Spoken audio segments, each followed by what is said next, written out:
सन 1929 में Edwin Hubble पहले इंसान थे जिन्होंने ये ऑब्जर्व किया कि हमारा ब्रह्मांड फैल रहा है।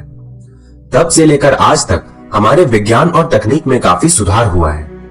आज हम पक्के तौर पर यह कह सकते हैं कि हमारे ब्रह्मांड का निर्माण आज से करीब 13.8 अरब साल पहले हुआ था।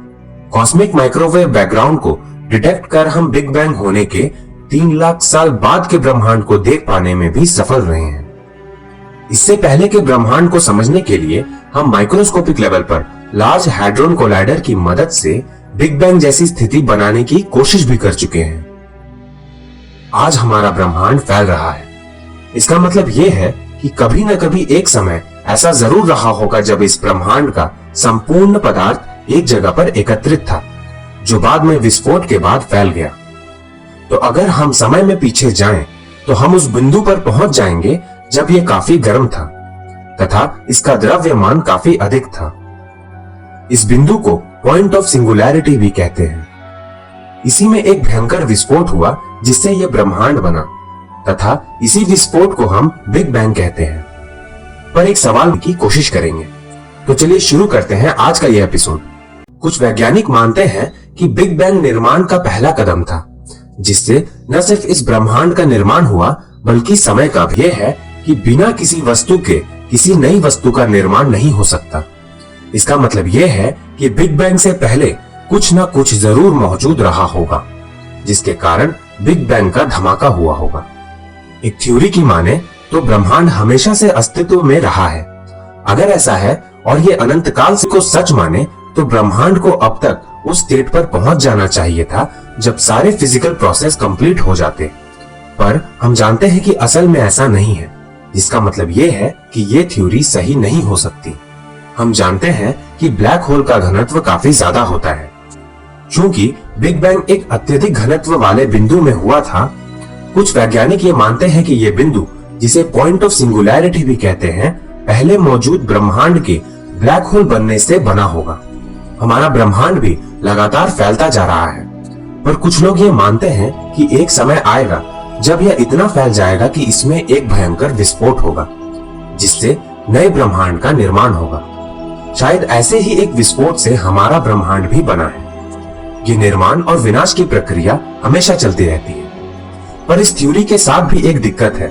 दरअसल ये इस सवाल का जवाब नहीं देती कि सबसे पहले जो ब्रह्मांड बना होगा, आखिर वो कैसे बना होगा। मतलब कि हम फिर से वहीं पहुंच गए जहां से हम चले थे। एक और थ्योरी है मल्टीवर्स बबल थ्योरी। इस थ्योरी के अनुसार कई ब्रह्मांड मौजूद हैं जो अलग अलग बबल के अंदर मौजूद हैं। या तो वो आपस में टकराते हैं या फिर कई टुकड़ों में बढ़ जाते हैं। जब भी ऐसा होता है, एक भयंकर विस्फोट होता है जिससे एक नया ब्रह्मांड बनता है। शायद बिग बैंग भी ऐसे ही एक टकराव या विखंडन का नतीजा था। अगर इस थ्योरी को सही माने, तो दो बबल में टकराव या विखंडन होने पर हमें कॉस्मिक माइक्रोवेव बैकग्राउंड में एक अनोखा सर्कुलर पैटर्न मिलना चाहिए, पर अभी तक हमें ऐसा कुछ भी नहीं मिला है। मल्टीवर्स से संबंधित एक और थ्योरी है जो स्ट्रिंग थ्योरी से निकलकर आती है। स्ट्रिंग थ्योरी को आने वाले एपिसोड में हम विस्तार में समझेंगे। फिलहाल आप बस ये जाने कि ये कहता है कि सबसे छोटे लेवल पर स्ट्रिंग्स या मेम्ब्रेन की तरह दिखने वाले पार्टिकल्स मौजूद होते हैं जो हमेशा वाइब्रेट करते रहते हैं। उनके वाइब्रेट करने के पैटर्न अलग अलग पार्टिकल्स को जन्म देते हैं, जैसे इलेक्ट्रॉन्स, प्रोटॉन्स, न्यूट्रॉन्स, ग्रेविटॉन्स इत्यादि। स्ट्रिंग थ्योरी के अनुसार कई डायमेंशंस यानी कि आयाम मौजूद होते हैं जिनमें ये स्ट्रिंग्स या मेम्ब्रेन्स काम करते हैं। इनके अलग अलग व्यवहार से कई ब्रह्मांड बनते हैं जो कि आपस में ग्रेविटी यानी कि गुरुत्वाकर्षण बल के जरिए इंटरैक्ट करते हैं। डार्क एनर्जी, जो कि हमारे लिए अभी भी एक अबूझ पहेली है, स्ट्रिंग थ्योरी के अनुसार ये एक ऐसी ऊर्जा है जो दूसरे ब्रह्मांड के गुरुत्वाकर्षण के प्रभाव को दर्शाती है। जब दो ब्रह्मांड आपस में टकराते हैं तो बिग बैंग होता है, जिससे एक नए ब्रह्मांड का निर्माण होता है। स्ट्रिंग थ्योरी लगभग सभी प्रश्नों का उत्तर हमें देता है, पर विडंबना यह है कि ज्यादातर वैज्ञानिक इसे साइंटिफिक थ्योरी नहीं बल्कि एक फिलोसॉफिकल थ्योरी मानते हैं, क्योंकि ये आयामों तथा कुछ ऐसे पदार्थों की बात करता है जिनका अस्तित्व फिजिक्स के लॉज के अनुसार असंभव है।